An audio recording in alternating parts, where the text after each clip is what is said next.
தமிழ் தடம் நேயர்களுக்கு வணக்கம். நம்மோடு உரையாட ஊடகவியலாளர் திரு கேப்ரியல் இணைந்திருக்காங்க.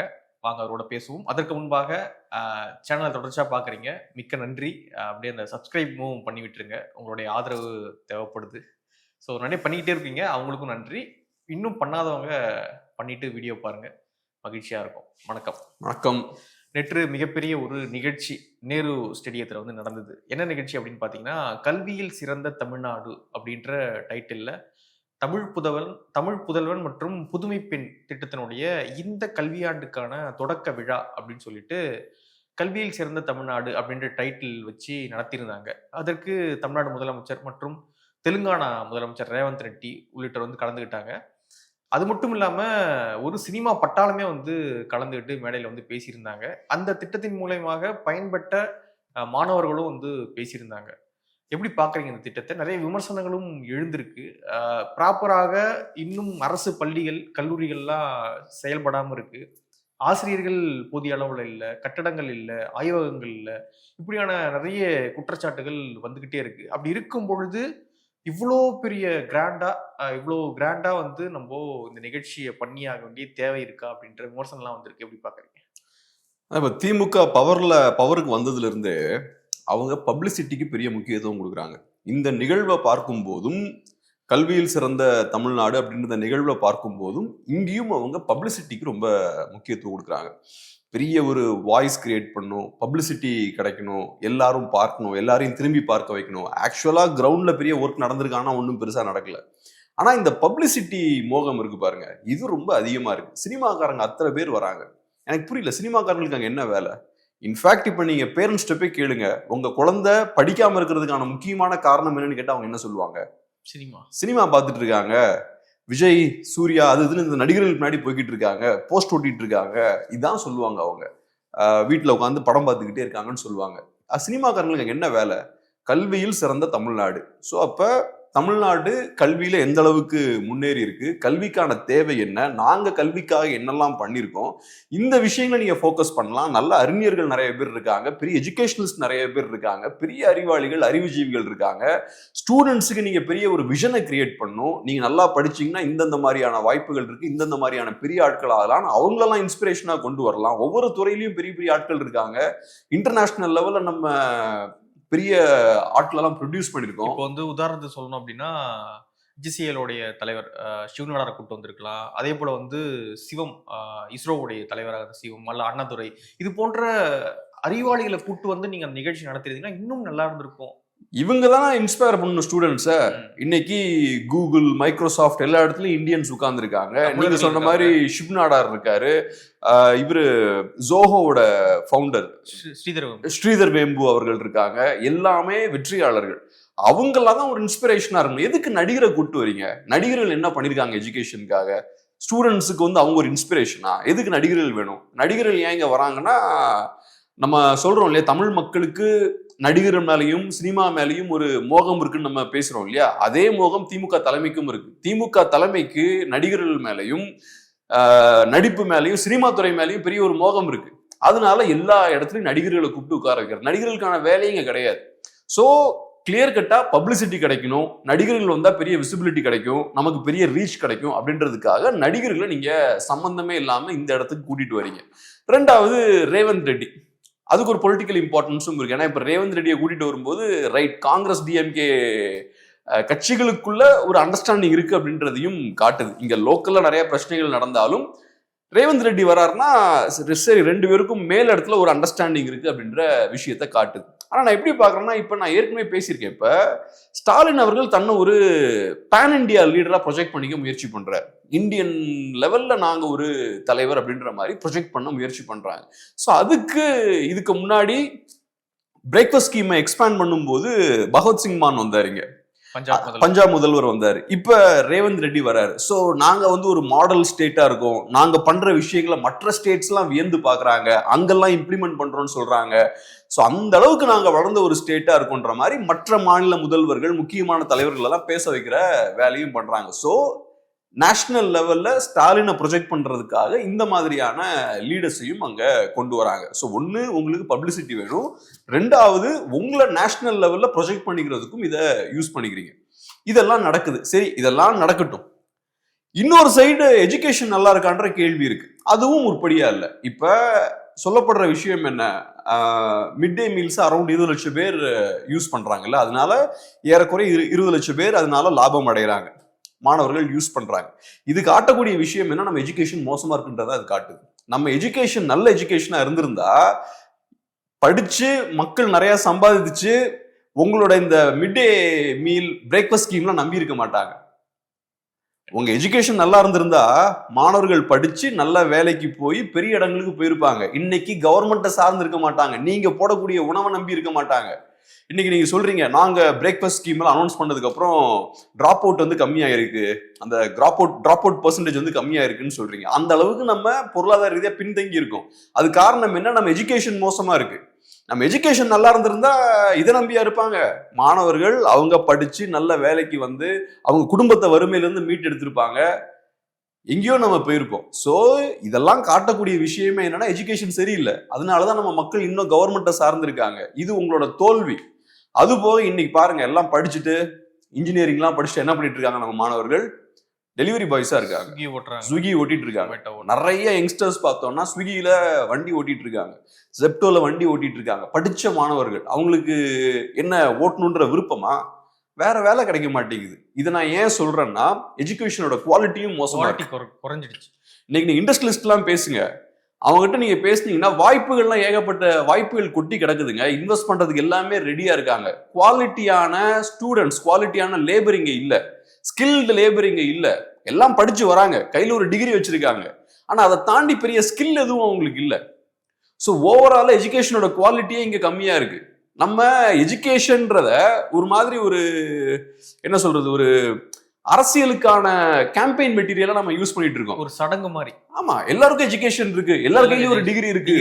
நம்ம எஜுகேஷன் திராவிட மாடல் எல்லாருக்கும் கொண்டு போய் கொடுத்துட்டோம், ஆனா அந்த டிகிரிக்கு ஒரு வேல்யூவும் கிடையாது, அது ஒரு பேப்பர் தான். இப்ப நான் வந்து ஒரு என்ஜிஓ மாதிரியான ஒரு அமைப்புல ஃபர்ஸ்ட் நான் வேலை பார்த்தது அந்த இடத்துல தான். வேலை என்னன்னா ஸ்டூடெண்ட்ஸுக்கு வந்து நாங்கள் டீச் பண்ணோம். ரொம்ப மோசமாக இருக்கக்கூடிய ஸ்டூடெண்ட்ஸுக்கு, ரொம்ப பின்தங்கிய சொசைட்டிலேருந்து வரக்கூடிய ஸ்டூடெண்ட்ஸுக்கு நம்ம எஜுகேஷன் கொடுக்கணும். 3 months தான் கிராஷ் கோர்ஸ் கொடுத்து அவங்கள ஏதாவது ஒரு சின்ன சின்ன நிறுவனங்கள்ல அவங்கள பிளேஸ் பண்ணும். இது இந்தியா ஃபுல்லாக அந்த நிறுவனம் பண்ணிட்டு இருந்தது. அந்த நிறுவனத்தில் இருக்கக்கூடிய ஒரு முக்கியமான ஒரு ஜெனரல் மேனேஜர் மாதிரி ஒரு ஆள், அவர் எங்க சென்டருக்கு வராரு, வந்து சொல்றாரு இந்த மாதிரி நாங்கள் நார்த்ல ஒரு சென்டர் வச்சிருந்தோம், அந்த சென்டருக்கு ஒரு 100 ஸ்டூடெண்ட்ஸ் வந்திருந்தாங்க. 3 months நாங்கள் அவங்களுக்கு கேரண்டி கொடுத்தோம், 3 months நான் அவங்களுக்கு ட்ரெயின் பண்ணுவோம்னு சொன்னோம். ஆனால் 1 month தான் ட்ரெயின் பண்ண முடிஞ்சது. அதுக்கப்புறம் அந்த ஸ்பாட்ல ஏதோ பிரச்சனை போல, ஸோ அந்த சென்டர் இருக்குல்ல, அந்த நடத்துற இடத்துல சிக்கல், அதனால நடத்த முடியல. உடனே அந்த மக்கள்லாம் சண்டைக்கு வந்துட்டாங்களாம், நீங்க எப்படி 3 மாசம்னு சொல்லிட்டு எப்படி நீங்க 1 மாசத்துலயே நீங்க கிளம்பலாம், நீங்க 3 மாசம் கொடுத்துட்டு தான் போகணும் அப்படின்னு சண்டை போட்டுருக்காங்க. இவங்க சொல்லியிருக்காங்க எங்களுக்கு நடத்துறதுக்கு இடம் இல்லை, சென்டர் இல்லை, அந்த ஒரு சிக்கல் இருக்கு அப்படின்ற மாதிரி சொல்லியிருக்காங்க. அப்புறம் ஒரு பாயிண்ட்ல சரி குறைந்தபட்சம் எங்களுக்கு சர்டிபிகேட்டாவது தாங்க அப்படின்னு கேட்டிருக்காங்க. அப்புறம் இவருக்கு ஆச்சரியமா, இன்னும் ஒரு சர்டிபிகேட் 2 சர்டிபிகேட் கொடுக்குறாங்க, அதுக்கு ஒரு வேல்யூவும் கிடையாது. ஆனா அந்த மக்களை பொறுத்தளவு அந்த சர்டிபிகேட்னா ஏதோ பெரிய அதுக்கு ஒரு வேல்யூ இருக்கு அப்படின்ற மாதிரி நினைச்சிட்டு இருக்காங்க. இங்கேயும் நடந்தது ஒரு பெரிய ஸ்கேமிங் தமிழ்நாட்டுல. எல்லாருக்கும் நீங்க ஒரு சர்டிபிகேட் கொடுத்துட்டீங்க, இந்த சர்டிபிகேட்டுக்கு வேல்யூ கிடையாது. நம்ம மக்கள் வயிறை கட்டி வாயை கட்டி கஷ்டப்பட்டு சம்பாதிச்சு 40,000 50,000 சொல்லி இன்ஜினியரிங் காலேஜ், ஆர்ட்ஸ் காலேஜ், அந்த காலேஜ் இந்த காலேஜ்னு போய் காசை கொடுத்து இந்த பேப்பர் சர்டிபிகேட் வாங்கி வச்சிருக்காங்க. வச்சுக்கிட்டு நீங்க உங்க பிள்ளைங்க எங்க போய் வேலை பார்க்குறாங்க, ஜொமேட்டோலையும் ஸ்விக்கிலையும் போய் வேலை பார்த்துட்டு இருக்காங்க. உங்க சர்டிபிகேட்டுக்கு வேல்யூ கிடையாது. ஏன் வேல்யூ கிடையாது, நீங்க குவாலிட்டியான எஜுகேஷன் கொடுக்கல. ஏன் உங்களால குவாலிட்டியான எஜுகேஷன் கொடுக்க முடியல, உங்களோட ஸ்கூல்ஸ்ல டீச்சர் இல்ல, உங்களோட காலேஜ்ல டீச்சர் இல்ல, கவர்மெண்ட் காலேஜ்ல நீங்க போட்டிருக்கிறதெல்லாம் டெம்பரரி ஸ்டாஃப். டெம்பரரி ஸ்டாஃப் எப்படி வேலை பார்ப்பான், நீங்க டெம்பரரி ஸ்டாஃப் ஏன் போடுறீங்க, பெர்மனன்ட் ஸ்டாஃபுக்கு காசு கொடுக்கணும். அப்ப டெம்பரரி ஸ்டாஃப் போட்டா கம்மியான காசுல வேலை வாங்கிடலாம். கம்மியான காசு கொடுத்து நல்லா வேலை பார்ப்பான் அவன். இப்போ உனக்கு நான் கம்மியான காசு கொடுத்து நீ வேலை பார்ப்பியா, அப்ப கம்மி காசுக்கு வேலை பார்க்கறேன், சரியா வேலை பார்க்க மாட்டான். ஸோ உங்ககிட்ட ப்ராப்பரான இன்ஃப்ராஸ்ட்ரக்சரே இல்லை, ஒன்றும் கிடையாதுங்க. சும்மா பில்டிங் மட்டும்தான் இருக்கே தவிர, பில்டிங் இருக்கு, சர்டிபிகேட் இருக்கு, இதெல்லாம் இருக்கு, ஆனா ஸ்கில் டெவலப்மெண்ட் அங்க இல்ல. ஸ்கில்ஸ மாணவர்களுக்கு கொண்டு போய் கொடுக்கறதுக்கான மெக்கானிசம் இல்ல. சோ நீங்க இது எல்லாமே ஒரு விதமான ஒரு போலி செட்டப் தான் இருக்கிற மாதிரி இருக்கும், ஆனா உள்ள எதுவும் இருக்காது, அதுக்கு வேல்யூ இருக்காது.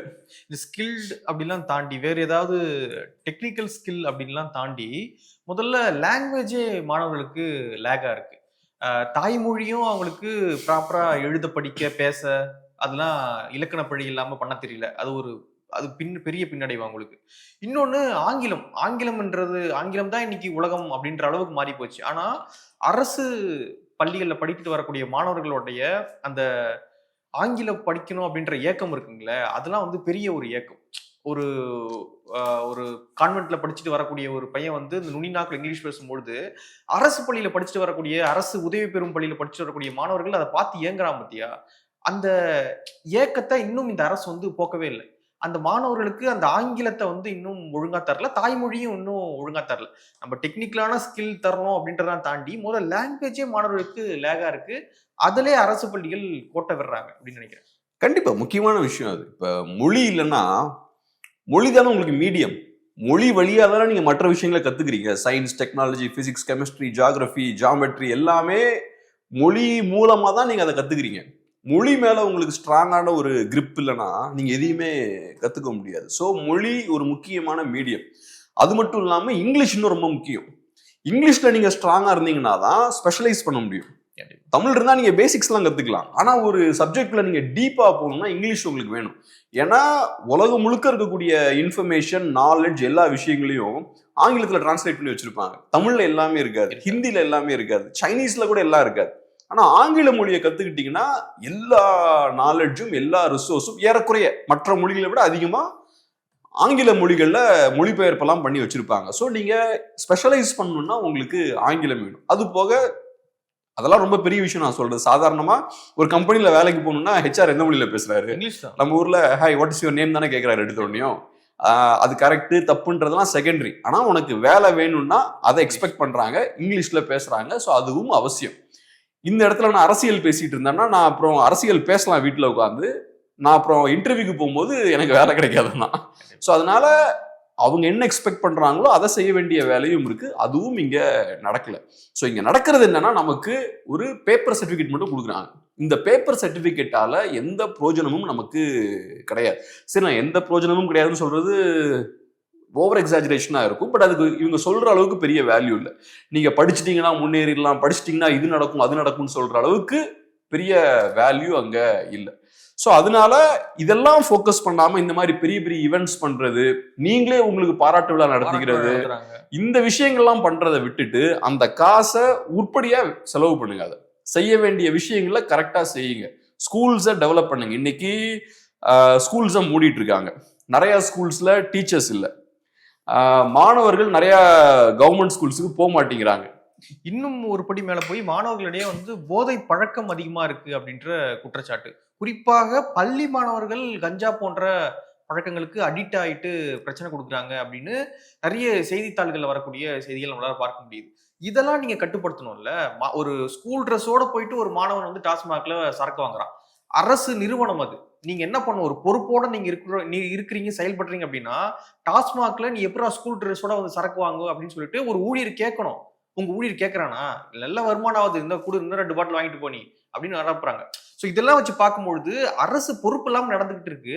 ஆனா இன்னொரு பக்கம் உங்களுக்கு பாராட்டு விழா கேக்குதா அப்படின்ற ஒரு பார்வை இருக்கு. பிரச்சனை தான். எஜுகேஷன்றது ஒரு பிசினஸா போச்சு. பிரைவேட்டுக்கு அது ஒரு பிசினஸ், கவர்மெண்ட்டுக்கு அது ஒரு ப்ரொபகண்டா மெட்டீரியல். நான் எலெக்ஷனுக்கு அதை ஒரு கேம்பெயின் மெட்டீரியலா யூஸ் பண்ணுவேன். நான் பிரச்சாரம் பண்றதுக்கு எனக்கு ஒரு மெட்டீரியல் தேவை. ஸோ எஜுகேஷன் ரொம்ப அவசியம்னு நான் கேம்பெயின் பண்ணுவேன். அந்த எஜுகேஷனை நான் கொடுக்குறேன்னு நான் கேம்பெயின் பண்ணுவேன். இன்னொன்னு, உன் கையில இப்போ எஜுகேஷன் இருக்கு, நீ ஒரு பெரிய ஆள் அப்படின்ற மாதிரி சொல்லுவேன். ஆனா ஆக்சுவலா அந்த டிகிரிக்கு பெரிய வேல்யூ இல்லை. நீங்க சொன்னது போல நான் கவர்மெண்ட் ஸ்கூல்லையும் படிச்சிருக்கேன், பிரைவேட் ஸ்கூல்லையும் படிச்சிருக்கேன். நான் படிச்ச கவர்மெண்ட் ஸ்கூல்ல ஒரு தடவை என்ன ஆயிடுச்சு, நீங்க மதுபானங்கள்லாம் பேசிட்டு இருக்கீங்கல்ல, ஸ்கூல் கிளாஸ் நடந்துட்டு இருக்கும்போது பாம்பு ஒன்று வெடிச்சிருச்சு பின்னாடி பேக் பெஞ்ச்ல. ஒரு சின்ன நாட்டு பாம்பு மாதிரி என்னமோ கையில வச்சு வெடிச்சிருச்சு. அது இந்த மாதிரி சம்பவம் கூட எங்க ஸ்கூல்ல நடந்திருக்கு. நான் படிச்சு முடிச்சதுக்கு அப்புறம் இந்த சம்பவம் நடந்து பேப்பர்ல அந்த நியூஸ் வந்து டம்முன்னு அது வெடிச்சிருக்கு. இப்பதான் நடந்துகிட்டு இருக்கு. கத்தி எடுத்துட்டு போய் நேத்து திருநெல்வேலியில வந்து பள்ளி மாணவர்கள் வெட்டிக்கிறாங்க. அதெல்லாம் ரொம்ப சாதாரணம். இப்ப நான் படிச்ச ஸ்கூல்ல எல்லாம் சண்டைன்றது பாத்தீங்கன்னா மத்தியானம் எல்லாம் பார்த்தோம்னா முரட்டுத்தனமான சண்டை நடந்துட்டு இருக்கும் கிரவுண்ட்ல. அது ரொம்ப ரொம்ப சாதாரணமான விஷயம். ஏன்னா நான் படிச்ச ஸ்கூல்ல 3500 பேர் படிச்சாங்க. பெரிய ஸ்கூல்ல கையில சண்டை போடுறது வேற, ஒரு கத்தி எடுத்துட்டு கேம்பஸ்குள்ள போறதுன்றது வேற. கரெக்ட். அந்த அளவுக்கு இருக்கும். இப்ப நடந்துகிட்டு இருக்கு. நேத்து நியூஸ் திருநெல்வேலி நடந்துகிட்டு இருக்கு. இது என்னன்னா, இப்ப கவர்மெண்ட் ஸ்கூல் ஆசிரியர்கள் எவ்வளவு சம்பளம்? இப்ப நான் பிரைவேட் ஸ்கூல்லயும் படிச்சிருக்கேன். பிரைவேட் ஸ்கூல்ல இப்படி எதுவுமே நடக்காது. பயங்கர டிசிப்ளின்டா இருக்கும். அப்படி ஒரு சின்ன ஒரு விஷயம் நடந்ததுன்னா உடனே அவங்க பேரண்ட்ஸை போய் மீட் பண்ணுவாங்க, ஏகப்பட்ட அந்த பிரச்சனைகள் ஆசிரியர் நடக்கும், நெருக்கடி கொடுப்பாங்க, நீ என்னடா பண்ண, பிடி வாதியாருக்கு நெருக்கடி கொடுப்பாங்க, வேலையை விட்டு தூக்கிடுவாங்க, ஏகப்பட்ட சிக்கல்கள் நடக்கும். ஸோ இதுல கம்பேரிசன் பாத்தீங்கன்னா, நான் படிச்ச பிரைவேட் ஸ்கூல்ல நான் படிக்கும் போது 8000 ரூபாய் அந்த மாதிரி தான் டீச்சர்ஸுக்கு சம்பளம். கவர்மெண்ட் டீச்சர்ஸுக்கு எவ்வளவு சம்பளம் இருக்கும்? குறைந்தது ஸோ 30,000. கம்மியா சேலரி வாங்கக்கூடிய இந்த டீச்சர்ஸால பெட்டரான சர்வீஸ் கொடுக்க முடியுது. அப்புறம் இன்னொன்னு சொல்றேன், பெட்டரான எஜுகேஷன் அந்த டீச்சர்ஸ் கொடுத்தாங்க எங்களுக்கு. இது ஹானஸ்ட் ட்ரூத். நான் படிச்ச பார்த்தளவுல பிரைவேட் ஸ்கூல்ல அந்த டீச்சர்ஸுக்கு சம்பளம் கம்மி, ஆனா அவங்க பெட்டரான எஜுகேஷன் கொடுத்தாங்க. அதுக்கு காரணம் என்னன்னா, மேனேஜ்மெண்ட் வந்து அந்த அளவுக்கு ஸ்ட்ரிக்டா இருந்தாங்க. எங்களுக்கு வந்து பிரின்சிபல் பாத்தீங்கன்னா ரொம்ப ஸ்ட்ரிக்டா இருப்பாங்க. ஒரு கிளாஸ் நடக்குதுன்னா சும்மா இருக்காங்களா, என்ன பேசுறாங்க, டீச்சர் எப்படி டீச் பண்றாங்க. பிரைவேட் ஸ்கூல்ல வந்து அந்த கிளாஸ்ல டீச்சரை உட்கார அலோவ் பண்ண மாட்டாங்க, ஒரு சேர் போட மாட்டாங்க. நான் வந்து பிரைவேட் காலேஜ்ல படிச்சேன், ஸ்கூல்ல வந்து கவர்மெண்ட், பிரைவேட் காலேஜ்ல படிச்சேன். காலேஜ்ல வந்து அந்த டீச்சர் வந்து உட்கார அந்த கிளாஸ்ல ஒரு சேர் இருக்காது, வருவாங்க, அது 3/4 மணி நேரம் நடத்திட்டு அப்படியே ஓடுவாங்க. இப்படிதான் பிரைவேட் நடக்குது. அதான் இதுல ஒரு விஷயம் என்னன்னா, சில நேரங்களில் டீச்சர்ஸ் அபியூஸும் பண்ணுவாங்க. பிரைவேட் இன்ஸ்டிடியூஷன்ஸ்ல ரொம்ப ஓவரா ப்ரெஷர் பண்ணுவாங்க. இன்ஃபேக்ட் இப்ப எனக்கு ஞாபகம் இருக்கு, அந்த பிரின்சிபல்ஸ் சில நேரம் என்ன பண்ணுவாங்க, டீச்சர்ஸ் ஸ்டூடெண்ட்ஸ் முன்னாடி அசிங்கப்படுத்துவாங்கன்னா திட்டுவாங்க. அப்படிலாம் திட்டினா ஸ்டூடெண்ட்ஸ்க்கு எப்படி டீச்சர்ஸ் மேல ரெஸ்பெக்ட் இருக்கும்? இந்த மாதிரியான விஷயங்கள் பண்ணுவாங்க. அப்புறம் நீங்க சொன்ன மாதிரி பயங்கர ஸ்ட்ரிக்டான ரூல்ஸ் போடுறது இதெல்லாம் பண்ணுவாங்க. பட் அதை தாண்டி மேனேஜ்மெண்ட் நல்லா ஸ்ட்ரிக்டா இருக்கும்போது டீச்சர்ஸும் நல்லா ஒர்க் பண்ணுவாங்க, ஸ்டூடெண்ட்ஸை கரெக்டா கவனிச்சுப்பாங்க, கிளாஸ்ல எதுவும் பிரச்சனை வந்துடக்கூடாதுன்றது ரொம்ப கேர்ஃபுல்லா இருப்பாங்க. நீங்க சொன்ன வயலன்ஸ்லாம் இருக்குல்ல, அதெல்லாம் வந்தா டீச்சர்ஸுக்கு தான் பிரச்சனை வரும். ஸோ டீச்சர்ஸ் வந்து ரொம்ப விஜிலண்டா இருப்பாங்க. ஏதாவது ஒரு சின்ன இஷ்யூ வருது, சின்ன பிரச்சனைகள் வருதுன்னா ஸ்டார்டிங்ல அதை ஐடென்டிஃபை பண்ணிடுவாங்க, பேரண்ட்ஸை கூப்பிட்டுலாம் பேசுவாங்க. அதை தாண்டியும் இந்த பசங்க பிரச்சனை பண்ணாங்கன்னா வேற ஆல்டர்னேட் ஆப்ஷன்ஸை வந்து பார்க்க ஆரம்பிப்பாங்க. இது எதுவுமே கவர்மெண்ட் ஸ்கூல்ஸ்ல நடக்காது. கவர்மெண்ட் ஸ்கூல்ல பார்த்தோம்னா டீச்சர்ஸுக்கு நிறைய சேலரி இருக்கு, இருந்தாலும் இந்த விஷயங்கள் நடக்கிறது இல்லை. அதுக்கு மேபி இன்னொரு காரணம் நம்ம என்ன சொல்லலாம்னா, தேவையான டீச்சர்ஸ் அப்பாயின்ட் பண்றது கிடையாது இவங்க. நான் சொன்ன கவர்மெண்ட் ஸ்கூல் வந்து ஒரு தடவை தமிழ்நாட்டிலே பெஸ்ட் ஸ்கூல்ன்ற அவார்ட்லாம் வாங்கின ஸ்கூல், ஒரு தடவை அவார்ட்னா ரெகக்னிஷன்லாம் வாங்கின ஸ்கூல், நியூஸ்லலாம் இப்போ பெருசாக நாங்களாம் பெருமையாக பேசிக்கிட்டோம். அந்த மாதிரியான ஸ்கூல், அங்கேயே நிறைய வேகன்சிஸ் இருந்தது. ஸோ பரவாயில்ல, டீச்சர்ஸ் சொல்லிக்கிட்டே இருப்பாங்க ரொம்ப டஃப்பான ஸ்கூலில் இருக்கு. எனக்கு ரிலேட்டிவ்ல ஒருத்தர் அந்த ஸ்கூலில் தான் ஒர்க் பண்ணார். நான் ரொம்ப டஃப்பாக இருக்குது, டீச்சர்ஸ் போதுமான அளவுக்கு இல்லை, பசங்களுக்கு சரியாக டீச் பண்ண முடியலன்னு புலம்பிக்கிட்டே இருப்பாங்க. தேவையான டீச்சர்ஸ் அங்கே இல்லை, 70% தான் இருந்தாங்க. ஸோ இப்படிப்பட்ட சூழல் இருக்கும்போது அவங்களையும் நம்ம ரொம்ப பிளேம் பண்ண முடியாது. அவங்க கம்மியான ஆட்கள் நிறைய ஸ்டூடெண்ட்ஸை ட்ரெயின் பண்ண வேண்டியது இருக்கு. அது போக ஒரு கிளாஸ்ல பார்த்தோம்னா எங்க கிளாஸ்லாம் 65 பேர் 70 பேர் இருப்போம். நீங்க பாத்தீங்கன்னா மற்ற பிரைவேட் ஸ்கூல்லாம் ABCD வரைக்கும் பார்ப்பீங்க. இங்க எங்களுக்குலாம் பார்த்தீங்கன்னா ABCD EFGHI JK எல்லாம் போகும். நான் ஜோக்குக்கு சொல்ல, அந்த மாதிரி போகும். அப்படி இருக்கும்போது இவங்க எல்லாத்தையும் மெயின்டைன் பண்றது ரொம்ப கஷ்டம். ஒவ்வொரு கிளாஸ்லயும் 60-70 பேர் இருப்பாங்க. 60-70 பேர் இருக்காங்கன்னா 50 பேர் தான் பெஞ்ச் இருக்கும், மீதி ஒரு 10 பேர் கீழே உட்காந்துருப்பாங்க. அவங்க என்ன பண்றாங்கன்னு தெரியாது. கச்சமுச்சான்னு பக்கத்து கிளாஸ்ல சவுண்ட் வரும், அங்க சவுண்ட் வரும். ஏன்னா டீச்சர்ஸ் நிறைய பேர் இருக்க மாட்டாங்க. இது எல்லாத்தையும் ஹேண்டில் பண்றதும் கஷ்டம். நாய்ஸ் லெவலே ரொம்ப அதிகமா இருக்கும். எங்க பார்த்தாலும் பசங்களா தான் இருப்பாங்க. அது ஒரு பாய்ஸ் ஸ்கூல். ஸோ அதனால இந்த சிக்கல்களும் இருக்கு. ஸோ இதெல்லாம் சரி செய்யாம இவ்வளவு பிரச்சனைகளை வச்சுக்கிட்டு, இவ்வளவு ஓட்டைகளை வச்சுக்கிட்டு நீங்களே உங்களுக்கு பாராட்டு விழா நடத்திக்கிறீங்க. அதுவும் யாரை வச்சு? நடிகர்களை வச்சு. நடிகர்களுக்கும் எஜுகேஷனுக்கும் என்ன சம்பந்தம் எனக்கும் தெரியல. அது காரணமா தான் இவங்களுக்கு வந்து சினிமா மேல ஒரு பெரிய மோகம் இருக்குங்க. திமுகவோட லீடர்ஷிப்புக்கு சினிமா மேல ஒரு பெரிய மோகம் இருக்கு. மக்களுக்கு இருக்குன்றது ஓகே, மக்கள் சாமானியர்கள் ஏதோ புரிதல் இல்லாம அவங்களோட வாழ்க்கையில பெரிய ஒரு வெறுமை இருக்கு இல்லையா, ஒரு எம்டினஸ் அவங்க லைஃப்ல இருக்கு. அதை சரி செய்யறதுக்கு சினிமாவை பாத்துக்கிறாங்க. லைஃப்ல நிறைய வலிகளும் வேதனைகளும் இருக்கு, அதெல்லாம் தப்பிக்கிறதுக்கு என்ன பண்றது? ஒரு சைடு மது, இன்னொரு சைடு சினிமா. இதெல்லாம் சீப் ஆல்டர்னேட்டிவ் இல்ல. சினிமாவை பார்த்து ஒரு 3 மணி நேரம் சந்தோஷமா இருந்துட்டு வந்துடுறோம். இவங்களுக்கு என்ன? நீ நாட்டை ஆண்டுட்டு இருக்கவங்க, நீங்கெல்லாம் இவ்வளவு பவர்ஃபுல்லான இடத்துல உட்காந்துட்டு சினிமா பைத்தியம், சினிமா மோகம், எடுத்த உடனே சினிமா இண்டஸ்ட்ரிக்குள்ள தான் போறது, நடிக்க முயற்சி பண்றது. எதுக்கு இதெல்லாம் எனக்கு சத்தியமா புரியவே இல்லை. ப்ரொடியூஸ் பண்ண கூட நான் ஒத்துப்பேங்க. இப்ப ப்ரொடியூஸ்ல இறங்கி இருக்காரு, அடுத்து அவரும் நடிக்க வருவார். நீங்க ப்ரொடியூஸ் கூட பண்ணுங்க. நீங்க ப்ரொடியூஸ் பண்றது என்ன எப்படி பாக்குறேன்னா, நீங்க இண்டஸ்ட்ரியை கண்ட்ரோல் பண்ண நினைக்கிறீங்க. அதுல ஒரு லாஜிக் இருக்கு. சரி, இந்த இண்டஸ்ட்ரி உங்க கண்ட்ரோல் இருக்குன்னு நினைக்கிறீங்க. அது எனக்கு நல்லது இல்ல, மக்களுக்கு நல்லது இல்ல, பட் உங்களுக்கு நல்லது. இண்டஸ்ட்ரியை கண்ட்ரோல் பண்ண முயற்சி பண்றீங்க. நீங்க போய் ஏன் நடிக்கணும்? உங்க டைமை ஏன் நீங்க வேஸ்ட் பண்ணணும்? ஒரு 40 நாள் ஒரு படத்துக்காக நீங்க இப்ப ஏன் நடிக்கிறீங்க? நம்ம ஒரு ஹீரோயினோட டான்ஸ் ஆடணும், நம்ம முகம் போஸ்டர்ல எல்லாம் இருக்கணும், ஸ்கிரீன்ல எல்லாரும் நம்மளை பார்க்கணும்னு ஏன் நினைக்கிறீங்க? அது சாதாரண சாமானிய மக்களோட ஆசை இல்ல. ஏன்னா அவன் பெரிய ஆம்பிஷன்ஸ் எல்லாம் அவனுக்கு இருக்காது. சிஎம் ஆகணும், கலெக்டர் ஆகணும்னு ஆம்பிஷன் அவனுக்கு இருக்காது. அவனுக்கு சரி ஏதோ ஒன்று நம்ம சினிமா, எனக்கு தெரிஞ்சது இவ்வளவுதான், டான்ஸ் ஆடுவோம் போகும்னு நினைப்பான். நீங்க மேல உட்காந்துட்டு ஏன் சினிமா துறை மேல, நடிப்பு மேல, அந்த இண்டஸ்ட்ரி மேல ஏன் உங்களுக்கு இவ்வளவு பெரிய வெறின்னு எனக்கு தெரியல. நடிக்க தெரிஞ்சாலும் பரவாயில்ல, சரி கமலஹாசன் மாதிரி நடிக்கிறீங்க அப்படின்னா கூட பரவாயில்ல, இன்னொரு கமல் கிடைச்சிருக்காரு அப்படின்னு, அதுவும் தெரியல. ஆமா, அதனால டாலரேட் பண்ணிக்க வேண்டியது அது எல்லாத்தையுமே. டிஆர்பி ராஜா அவர்கள் பிரஸ் மீட்ல ஒரு ஒயிட் பேப்பர் எடுத்து காட்டுறார். என்ன அப்படின்னு பார்த்தீங்கன்னா, எடப்பாடி பழனிசாமி அவர்கள் நீங்க எவ்வளவு முதலீடுகளை கொண்டு வந்திருக்கீங்க அப்படின்னு கேட்டதுக்கு, ஒயிட் பேப்பர் ரிலீஸ் பண்ணுங்க அப்படின்னு சொன்னதுக்கு, பிரஸ் மீட்ல ஒயிட் பேப்பர் வெறும் வெள்ளத்தாள் எடுத்து காட்டுறார். இந்த மதுரை முத்து காமெடிலாம் வந்து பண்ணிட்டு இருந்தார் டிஆர்பி ராஜா அவர்கள். அதற்கு பதிலடி கொடுக்கும் விதமாக கரூர்ல வந்து திரு எடப்பாடி பழனிசாமி அவர்கள் பேசியிருந்தாங்க. நீங்க கேட்ட விஷயங்கள், நீங்க சொன்ன விஷயங்கள் நான் கேட்கிறேன். நீங்க இவ்வளவு வந்திருக்கு அவ்வளவு வந்திருக்கு அப்படின்னு ஒரு முறையும் சொல்லிட்டு இருந்தீங்க. அதெல்லாம் என்ன வந்திருக்கு அப்படின்னு சொல்லிட்டு நான் கேட்கும்பொழுது இவ்வளவு எகத்தாளமா நீங்க பதில் கொடுக்குறீங்க. நீங்க என்ன இன்சல்ட் பண்ணல, நீங்க மக்களை தான் அசிங்கப்படுத்துறீங்க அப்படின்ற மாதிரி அவர் பேசியிருந்தாரு. எப்படி பாக்குறீங்க இதை? இந்த அப்ரோச் சரியா? முதல்ல ரொம்ப இம்மெச்சூர்டான பிஹேவியர் இது. ஏதோ இன்சல்ட் பண்ற மாதிரி, ஒரு அரசியல்வாதிக்கு இன்னொரு அரசியல்வாதிக்கு பதிலடி கொடுக்குற மாதிரி நினைச்சிட்டு ரொம்ப சிறுபலத்தனமா இம்மெச்சூர்டா அமைச்சர் இங்கே பிஹேவ் பண்றாரு. அமைச்சரோட வேலை இதுதான், கேள்வி கேட்க தான் செய்வாங்க. கேட்டா நீங்க துறை சார்ந்த டேட்டாலாம் நீங்க கொடுக்கணும். இந்த மாதிரி நான் இந்தந்த விஷயங்கள்லாம் சாதிச்சிருக்கோம், இதெல்லாம் செஞ்சிருக்கோம், ப்ராப்பரா டேட்டாஸை நீங்க கொடுக்கணும். இப்ப நீங்க சொல்றீங்க டெவல்யூஷன்ல நமக்கு பணம் சரியா வரலன்னு சென்ட்ரல் கவர்மெண்ட்டை விமர்சிக்கிறீங்க. அவங்களும் ஒரு ஒயிட் பேப்பர் கொடுத்து எல்லாம் கரெக்டா தான் வந்துட்டு இருக்குது, ஒயிட் பேப்பர் பாருங்கன்னா ஏத்துப்பீங்களா? அப்ப நீங்க என்னெல்லாம் ஆட்டம் போடுவீங்க அப்படி சொன்னா பாருங்க. ஆமா, அதிகார திமிர்ல பேசிட்டாங்க, அப்படி பேசிட்டாங்க, இப்படி பேசிட்டாங்கன்னு குட்டிக்காரன் அடிப்பீங்கல்ல. இங்கேயும் அதே மாதிரிதான்.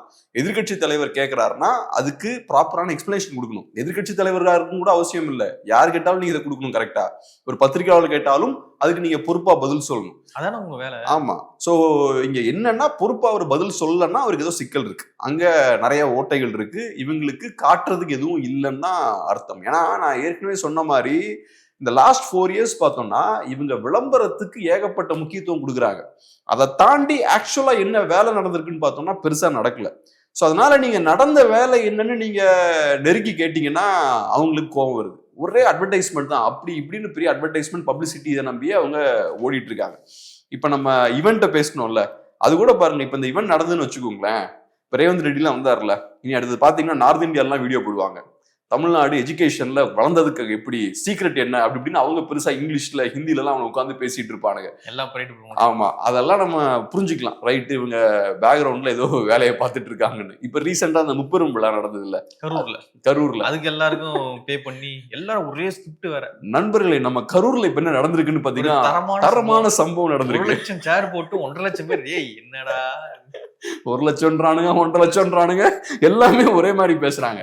இங்க நார்த்ல இப்ப அதான் பண்ணிட்டு இருக்காங்க, அட்டகாசம் பண்ணிட்டு இருக்காங்க. அவங்க நார்த்ல ஃபுல்லா இந்த மாதிரி ப்ரொமோஷன்ஸ் எல்லாம் பண்ணி விட்டு அவங்க உட்காந்து தமிழ்நாடோட growth என்னன்னு தெரியுமா, தமிழ்நாடு எஜுகேஷன் எப்படி வளர்ந்து தெரியுமா, நம்ம உட்காந்துட்டே நம்ம ஸ்டேட்ல இங்க எனக்கே தெரியாது உனக்கு என்ன இதெல்லாம் தெரியுது நீ பேசிட்டு இருக்கேன்னு நம்ம பார்த்துட்டு இருக்கோம்.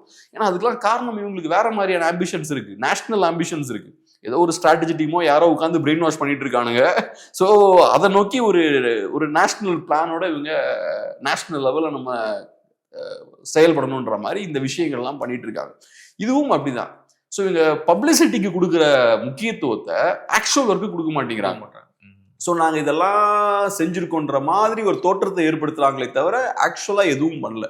ஸோ அதனால என்ன பண்ணிருக்கீங்கன்னு எக்ஸாக்டா சொல்லுங்க அப்படின்னு கேட்டா ஒரு கோபம் வருது. சாதாரண விஷயம், நீங்க சாதனைகள்னு சொல்றீங்க, எக்ஸாக்டா உன்னோட சாதனை என்ன அச்சீவ் பண்ணிருக்கீங்க, மக்களுக்கு என்ன லாபம், எத்தனை பேருக்கு ஜாப்ஸ் எல்லாம் கிரியேட் ஆயிருக்கு, என்ன மாதிரியான ஜாப்ஸ், அது என்ன மாதிரியான சேலரிட் ஜாப்ஸ் எல்லாம் நீங்க கொண்டு வந்திருக்கீங்க, லோ பேயிங்கா ஹை பேயிங் ஜாப்ஸா, இது எல்லாத்தையும் கிளியரா நம்ம புரிஞ்சுக்கணும். அப்பதான் நம்ம நாட்டுக்கு, தமிழ்நாட்டுக்கு எவ்வளவு பெனிஃபிட் வருது அப்படின்றத நம்ம கரெக்டா அனலைஸ் பண்ண முடியும். இதை கேட்டா அவருக்கு கோவம் வருது, வெள்ளை பேப்பர் எடுத்து காட்டுறாரு. ஸோ அதனால அப்ப நீங்க புரிஞ்சுக்கலாம், கிரவுண்ட்ல எதுவும் வேலை நடக்கல, அதனாலதான் அவர் வெள்ளை பேப்பரை காட்டுறாரு. ஸோ அந்த வெள்ளை பேப்பர்ன்றது என்ன, இவங்க அரசோட சாதனை தான் அந்த வெள்ளை பேப்பர். அந்த வெள்ளை பேப்பர்லயும் ஒன்றும் இல்லை, சாதனையும் ஒன்றும் இல்லைன்றதை நம்ம புரிஞ்சுக்கலாம். அதாவது எடப்பாடி பழனிசாமி அவர்களுடைய கேள்விக்கு பதில் வந்துருச்சு.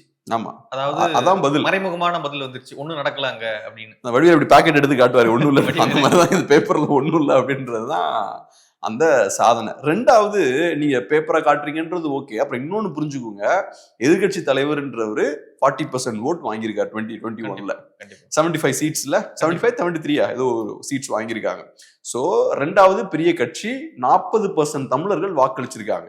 நீங்க 40% தமிழர்களை அவமதிக்கிறீங்க. அவர் இப்போ ஒரு கேள்வி கேட்கிறாருன்னா ஒரு ரெப்ரசன்டேட்டிவா தான் உங்கள்கிட்ட கேள்வி கேட்கிறார். நீங்களும் ஒரு ரெப்ரசன்டேட்டிவா மதிச்சு அவருக்கு பதில் சொல்லணும். ஸோ நீங்க ஏதோ பயங்கரமான பதிலடி கொடுக்கறதெல்லாம் இண்டிவிஜுவலுக்கு கிடையாது, அந்த மக்களுக்கு. நீங்க இண்டிவிஜுவல் அவமானப்படுத்துறதா நினைச்சு பண்றது, அந்த மக்களை தான் நீங்க அவமானப்படுத்துறீங்க. ஸோ அதையும் ஒரு தலைவரா புரிஞ்சுக்கணும். அந்த புரிதல் ஏன் இங்க இல்லைன்னா, எல்லாருமே வாரிசுகள். இங்க டிஎம்கேல இருக்கக்கூடிய பவர்ஃபுல் பீப்புள் எல்லாமே வாரிசுகள். அன்பார்ச்சுனேட்லி நீங்க வாரிசுகளா இருக்கும்போது உங்களுக்கு பெரிய புரிதல் இருக்காது, இந்த மாதிரியான புரிதல்லாம் இருக்காது, மக்கள் பத்தின புரிதல் இருக்காது. மக்கள் பத்தின புரிதல் உங்களுக்கு எப்ப வரும்னா, மக்கள் உங்களை தலைவராக்கும் போதுதான் மக்களோட முக்கியத்துவம் என்ன, மக்களோட பவர் என்ன, மக்களுக்கு நம்ம என்ன பண்ணணும் அப்படின்ற புரிதல் இருக்கும். நீங்க எல்லாரும் இங்க பார்த்தோம்னா உங்க அப்பா பேரை சொல்லிட்டு நீங்க பவருக்கு வரும்போது மக்களோட முக்கியத்துவம் உங்களுக்கு புரியாது. ஏன்னா நீங்க மக்களை நம்பி ஒன்றும் பவருக்கு வரல, உங்களோட ஃபேமிலி ஹைரார்க்கியை நம்பி நீங்க வந்திருக்கீங்க, அந்த ஃபேமிலி ட்ரீயை நம்பி தான் வந்திருக்கீங்க. ஸோ அதனால இவங்களுக்கு மக்கள் பத்தின புரிதலும் இல்லை, மக்களை மதிக்கணும் அப்படின்ற அந்த அக்கறையும் இல்லை. இன்னொன்னும் நடந்திருக்கு. என்ன அப்படின்னா, விஜய் அவர்களுடைய கரூர் பரப்புரை, நாளைக்கு கரூருக்கு பரப்புரைக்கு போறாரு, அதுக்கு அனுமதி கொடுத்துருக்காங்க. கடைசி வரை அனுமதி இல்லை அப்படின்னு சொல்லி காவல்துறை எடுத்துக்கிட்டு இருந்தாங்க. நீதிமன்றம் போலாமா அப்படின்னு சொல்லிட்டு டிவிகேவும் யோசனை பண்ணிட்டு இருந்தாங்க. இந்த நிலையில அனுமதியானது இப்பொழுது வழங்கப்பட்டிருக்கு. நேற்று எடப்பாடி பழனிசாமி அவர்கள் கரூர்ல தன்னுடைய பிரச்சார பயணத்தை முடிச்சிருந்தாரு. நாளைக்கு விஜய் அவர்கள் கரூர்ல பிரச்சார பயணத்தை பண்றாரு. திமுகவும் கரூர் தான் பேஸ் பண்ணி அந்த முப்பெரும் விழாவை நடத்தியிருந்தாங்க. செந்தில் பாலாஜி அவர்களுக்கு இது ஒரு டாஸ்காக இருக்குமா, ஒரு சேலஞ்சா இருக்குமா? அதான் இப்ப விஜய்க்கு பெர்மிஷன் கிடைச்சிருச்சு, அவ்வளவுதான். நாளைக்கு கரூரை திருப்பி போட போறாங்க. நாளைக்கு போய் தமிழ்நாட்டில் நடக்கிற எல்லா அநியாயத்தையும் பட்டியல் போட்டு எடுத்து டீப்பா எக்ஸ்போஸ் பண்ண போறாங்கன்னு நினைக்கிறேன்ல. என்ன பண்ண போறாரு? ஒன்றும் பண்ண போறது இல்லை. இப்படிக்கு முன்னாடி என்ன பண்ணாரு? 2 தடவை காலையில வண்டி ஆரம்பிக்கும், அப்புறம் சாயங்காலம் வண்டி எங்கேயாவது போய் நிற்கும், அங்கே ஏதாவது ஒன்று பேப்பர் பார்த்து படிக்க போறாரு. இப்பயும் அதான் பண்ண போறாரு. ஸோ கரூர்ல எதுவும் பெருசா பண்ண போறது கிடையாது. ஆனா எல்லாருமே கொங்கு பகுதியை ஃபோக்கஸ் பண்றாங்க. அதுக்கு ஒரு முக்கியத்துவம் இருக்கு. ஏன்னா கொங்கு பகுதி இன்னைக்கு ஒரு ஃபினான்ஷியல் ஹப்பா தமிழ்நாட்டில் மாறிடுச்சு. ஸோ அதனால எல்லாருக்கும் கொங்கு பகுதியை ஃபோக்கஸ் பண்ணணும் அப்படின்ற தேவை இருக்கு. ஒரு பாயிண்ட்ல பிஜேபியும் அண்ணாமலையை வச்சு ஃபோக்கஸ் பண்ணாங்க. இப்போ அவங்க ஸ்ட்ராட்டஜி மாறினனால ரிவர்ஸ் போறாங்க. ஸோ நான் எப்படி பாக்குறேன்னா, அதிமுகவோட கோட்டையா கொங்கு பகுதி இருக்கு. 21ல கமலஹாசன் ஓட்டை பிரிச்சார் அந்த பகுதியில். அது யாருக்கு அட்வான்டேஜா போச்சு? திமுகவுக்கு அட்வான்டேஜா போச்சு. இப்போ அந்த வேலையை செய்யறதுக்கு இன்னொருத்தர் தேவைப்படுறாரு. அதான் புதுசா ஒரு ஆளை இப்ப இறக்கியிருக்காங்க. இப்ப என்ன சிக்கல்னா, கொங்கு பகுதியில் திமுகவுக்கு 24ல கூட அலைன்ஸ் இல்லை. அதிமுக பாஜக அலைன்ஸ் உடஞ்சிருச்சு. ஸோ அந்த வகையில ஆன்டி டிஎம்கே ஓட்ஸ் வந்து கொங்கு பகுதியில் ஸ்பிளிட் ஆயிருச்சு. ஆன்டி டிஎம்கே ஓட்ஸ் அதிகம் கொங்கு பகுதியில், அங்க ஓட்டு ஸ்பிளிட் ஆயிருச்சு. ஒரு மாதிரி தத்தி புத்தி நல்லா பெர்ஃபார்ம் பண்ணிட்டாங்க. அதே மாதிரி 21ல காப்பாத்துறது கமல்ஹாசன் இருந்தாரு. கமல்ஹாசன் நிறைய ஓட்டு அங்க கொங்கு பகுதியில வாங்கினாரு. ஸோ அந்த வகையில ஆன்டி டிஎம்கே ஓட்ஸ் அவரு ஸ்பிளிட் பண்ணாரு 21ல. இப்ப அந்த 2 ஃபேக்டர்ஸுமே இல்லை. கமல்ஹாசன் ஆள் அட்ரஸே இல்லை. அதே மாதிரி இப்ப பாஜக அதிமுக அலைன்ஸும் ஃபார்ம் ஆயிருச்சு. ஸோ ஓட்ஸும் கன்சாலிடேட் ஆயிருச்சு. இப்ப திமுகவுக்கு ஆட்டம், இது பயம். ஸோ இப்போ அந்த வேலையை செய்யறதுக்கு, கமல்ஹாசன் செஞ்ச வேலையை செய்யறதுக்கு இப்ப புதுசா ஒருத்தர் வந்து களமிறக்கப்பட்டிருக்கார். அவர் இப்ப அதே வேலையை தான் செய்ய முயற்சி பண்றார். ஆன்டி டிஎம்கே ஓட்ஸை ஸ்பிளிட் பண்றதுக்கான வேலையை அவர் செய்ய முயற்சி பண்றார். கொங்கு பகுதியில் அது செட் ஆகாது, ஒர்க் ஆகாதுன்னு நினைக்கிறேன்.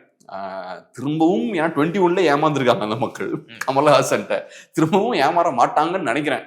அதனால பெரிய தாக்கத்தை ஏற்படுத்த மாட்டார் அப்படின்னு பாக்குறேன். ரெண்டாவது, கமலுக்கு அப்ப கொங்கு பகுதியில ஸ்ட்ராங்கான ஆட்கள் இருந்தாங்க.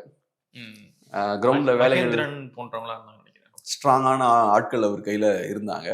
விஜயை பொறுத்தளவுல விஜய்ன்ற இண்டிவிஜுவலை தாண்டி அந்த கட்சியில வேற யாருமே கிடையாது. சிங்கிள் பாயிண்ட் தான், விஜய் மட்டும்தான், ஒன் ஃபேஸ் தான் அந்த கட்சி. இன்டெலெக்சுவல் அப்படி யாருமே இல்லை. இன்டெலெக்சுவல்னு யாரும் கிடையாது, சாமானியன்னு அங்க யாரும் கிடையாது. பொது இங்க ஃபாலோவர்ஸ் நிறைய பேர் இருக்காங்க. நான் சொல்ல லீடர்ஷிப் லெவல்ல ஒரு ஆள் தான், விஜய் மட்டும்தான். மற்ற எல்லாருமே விஜய போற்றி பாராட்டி பேசுறதா மற்ற அந்த 2ஆம் கட்ட ஆட்களோட வேலை. போற்றி பாராட்டி பொன்னே விஜய் காரடி மண்ணே அப்படின்னு. ஆமா, அதனால விஜய போற்றி பேசணும். விஜய் அவர் பாவம் ஒண்ணுமே பண்ணாத விஜய பாராட்டி பேசுறதுலாம் எவ்வளவு கஷ்டம். அந்த வேலையை என்ன பண்றாங்க ஏதோ, அதுதானே அவங்களுக்கு லீடர்ஸ்ன்னு சொல்லிக்க யாரும் இல்லை.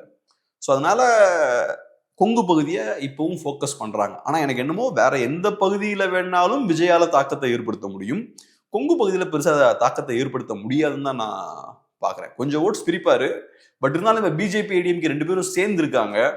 டிஎம்கேவுக்கு ஆன்டி இன்கம்பன்சி இருக்கு, 21ல ஆன்டி இன்கம்பன்சி இல்லை, இப்ப ஆன்டி இன்கம்பன்சியும் இருக்கு. அப்புறம் கமல் செய்த வேலையை விஜய் செய்ய முடியுமா அப்படின்றதும் ஒரு கேள்விக்குறிதான். ஏன்னா அந்த ஃபார்முலா ஏற்கனவே யூஸ் பண்ணிட்டாங்க. அந்த ஆயுதத்தை 2 தடவை தொடர்ந்து ஏமாற மாட்டாங்கல்ல, எல்லாருமே ஏமாற மாட்டாங்கல்ல.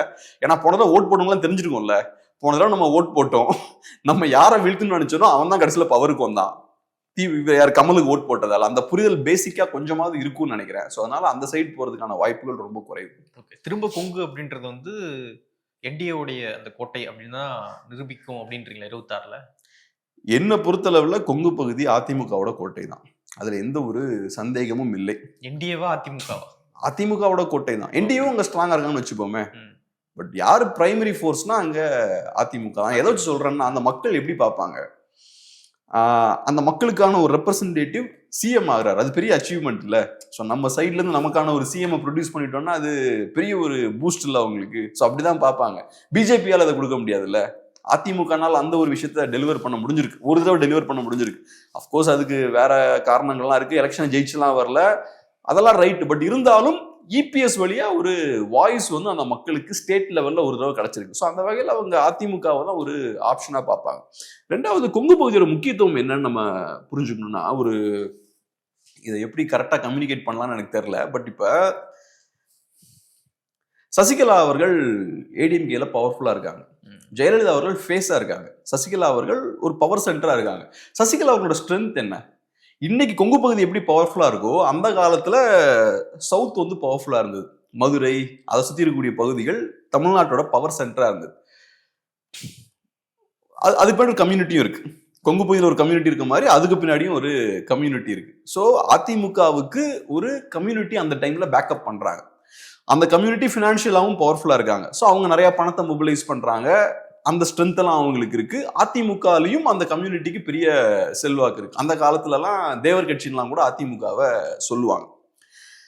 அதுக்கப்புறம் என்ன ஆகுது, சசிகலா அவர்களுக்கு சிக்கல் வருது, அவங்க சிஎம் ஆக முடியாது அப்படின்ற சூழல் ஏற்படுது. அப்ப அவங்க என்ன பண்றாங்க, இபிஎஸ் அவர்களை அப்பாயின்ட் பண்றாங்க, அந்த வேலையை பார்த்துக்கிறதுக்கு அந்த பொறுப்பை இபிஎஸ் அவர்கள்கிட்ட ஒப்படைக்கிறாங்க. இங்கதான் சசிகலா அவர்கள் பெரிய தவறு பண்றாங்க. என்ன நடக்குதுன்னா, தமிழ்நாட்டில் பெரிய டிரான்ஸ்ஃபர்மேஷன் நடக்குது 90ஸ்க்கு அப்புறம். பவர் இருக்குல்ல, பவர் சவுத்ல இருந்து வெஸ்ட்டுக்கு ஷிஃப்ட் ஆகுது. ஃபினான்ஷியல் பவர் நான் சொல்றது, இண்டஸ்ட்ரீஸ்லாம் 90ஸ்க்கு அப்புறம் வேகமா வளருது. ஸோ சவுத்ல தேவர் கம்யூனிட்டி பண்ண அந்த வேலையை இன்னைக்கு கவுண்டர் கம்யூனிட்டியால பண்ண முடியும் அப்படின்ற சூழல் ஏற்படுது. இந்த மாற்றம் இப்ப நடக்குது. அந்த டைம்ல நீங்க கரெக்டா இபிஎஸ் கிட்ட அந்த அதிகாரத்தை கொடுக்குறீங்க. ஸோ இபிஎஸ் என்ன பண்றாருன்னா, நீங்க பண்ண வேலையை அவரே பண்ணிட்டாரு, நீங்க இல்லாமலே பண்ணிட்டாரு. ஸோ பார்ட்டியும் அவர் கண்ட்ரோல் பண்றாரு, பார்ட்டிக்கு தேவையான விஷயங்கள், அந்த தலைவர்களுக்கு தேவையான விஷயங்கள்லாம் அவர் பண்றாரு. ஏன்னா பெரிய இண்டஸ்ட்ரியல் பேக்கப் இருக்கு அவருக்கு. கொங்கு பகுதி பெரிய ஒரு பணம் இருக்கக்கூடிய இடம், நிறைய பெருமுதலாளிகள் இருக்காங்க, இண்டஸ்ட்ரீஸ் இருக்கு, எல்லாம் இருக்கு. ஸோ நீங்க பண்ண வேலையை நீங்க இல்லாமலே அவர் பண்றாரு இப்ப. ஸோ அதனாலதான் உங்களுக்கு வேலை இல்லாம ஆயிடுச்சு. அதனாலதான் இபிஎஸ் ஆல உங்களை ஓரம் கட்ட முடியுது. இந்த மாதிரி ஒவ்வொரு பொலிட்டிக்கல் மூக்கு பின்னாடி எக்கனாமிக்ஸ் இருக்கும்.